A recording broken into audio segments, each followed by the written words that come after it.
Did you know the world's greatest guide to inner peace was written in the middle of brutal warfare? Marcus Aurelius was commanding Roman legions on the deadly Danube frontier in 170 AD. Around him, Germanic tribes launched savage attacks. Thousands of his soldiers died in bloody ambushes. Each night, after witnessing the carnage, he would retreat to his tent. There, by flickering candlelight, he wrote his deepest thoughts about controlling what you can and accepting what you cannot. The screams of dying men still echoing outside, he penned words about finding inner calm. After one particularly devastating ambush where his best centurions fell, he wrote his most famous insight. You have power over your mind, not outside events. Realize this, and you will find strength. These weren't academic theories. They were survival tools forged in the chaos of war. His private journal, never meant for publication, became the Meditations. Today, these battlefield reflections remain humanity's most treasured guide to mental toughness, written by a man who found perfect peace in the heart of perfect chaos. Did you know one man killed over 500 enemies in just 100 days using nothing but iron sights? In 1939, the Soviet Union invaded Finland with overwhelming force, 1 million soldiers against Finland's tiny army. But they didn't expect Simo Häyhä. This quiet farmer became the most feared sniper in history during the brutal Winter War. At minus 40 degrees Celsius, he would lie motionless in the snow for hours, keeping snow in his mouth so his breath wouldn't give him away. The Soviets were so terrified they sent entire squads just to kill this one man. Counter-snipers, artillery strikes, bombing runs. Nothing worked. Until March 6, 1940, when an explosive bullet shattered half his face. His jaw was destroyed, his cheek blown apart. But incredibly, he survived. After painful reconstruction surgery, he returned to combat. By war's end, he had over 500 confirmed kills. After the war, he quietly returned to farming, never speaking about what he'd done. They called him the White Death. Did you know that thinking about death for just 10 minutes daily can literally rewire your brain? Scientists discovered that people who practice memento mori, the ancient Stoic meditation on mortality, show remarkable brain changes within 8 weeks. Their prefrontal cortex, the area responsible for decision-making, actually grows stronger while their amygdala, the fear center, becomes 40% less active. Researchers studied Stoic practitioners who spent 10 minutes each morning contemplating their own death. The results were shocking. These individuals showed 40% less anxiety and dramatically increased focus on meaningful activities. Brain scans revealed measurable structural changes in just 2 months. The practice forces your mind to shift from worrying about trivial problems to focusing on what truly matters.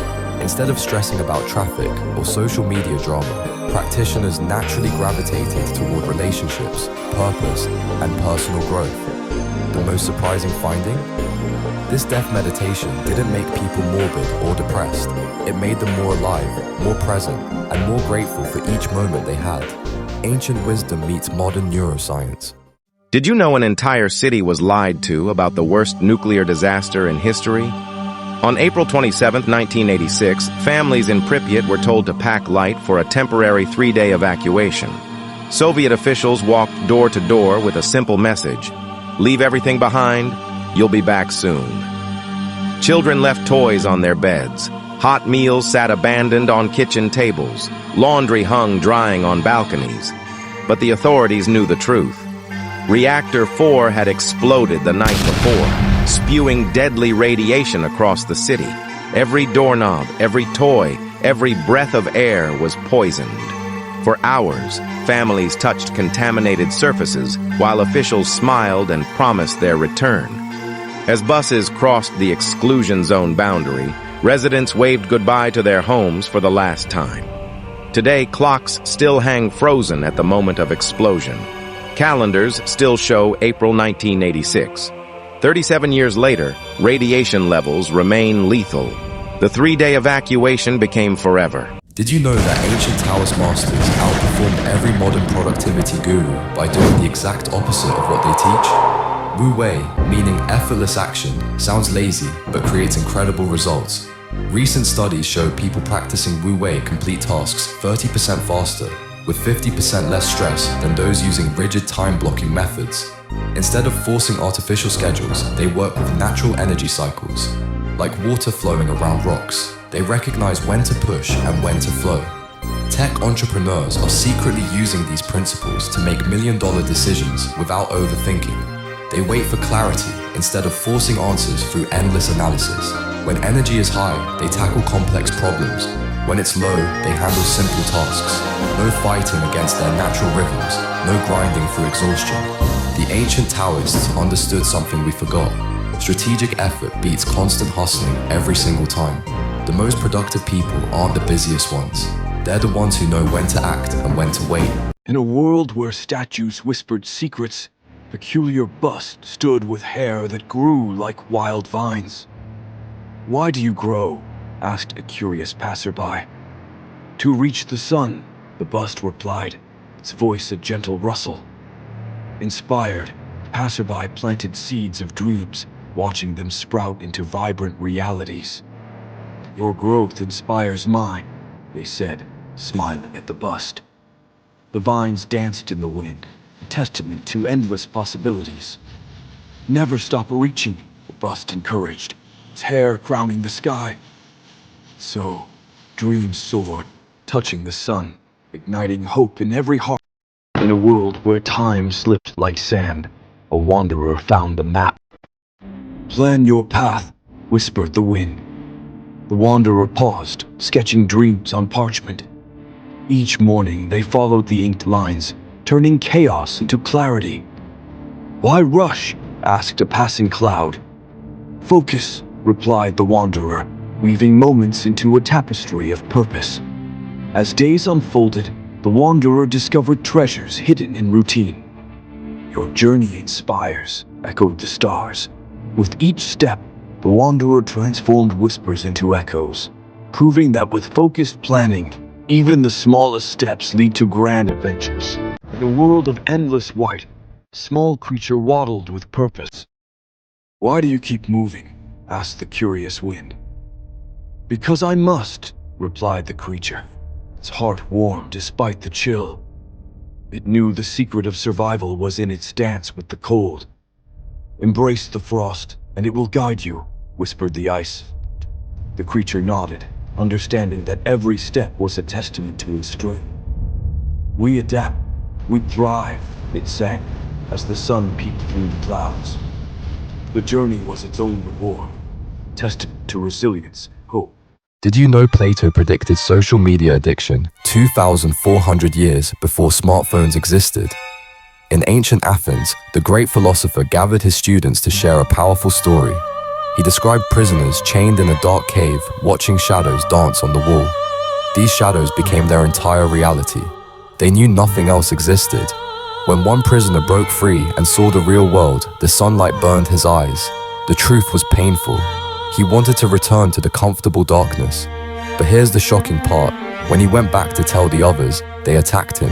They refused to believe their shadow world wasn't real. Sound familiar? We're those prisoners today, chained to our glowing screens. We watch curated feeds instead of living real experiences. Digital detox feels painful, just like Plato's prisoner facing sunlight. And when someone suggests we're addicted, we get defensive, just like those ancient cave dwellers. Breaking free requires the same courage today as it did in ancient Greece. The question is, will you choose the light? Did you know a serial killer used to call police to report his own murders? On December 20th, 1968, the Zodiac Killer made his first confirmed kill near San Francisco. He targeted young couples in remote areas, shooting them execution style with a 9mm handgun. But here's the twisted part. Minutes after each attack, he would calmly call the police himself. "I want to report a double murder," he'd say, then hang up. Soon, encrypted letters started arriving at local newspapers, filled with strange symbols and threats.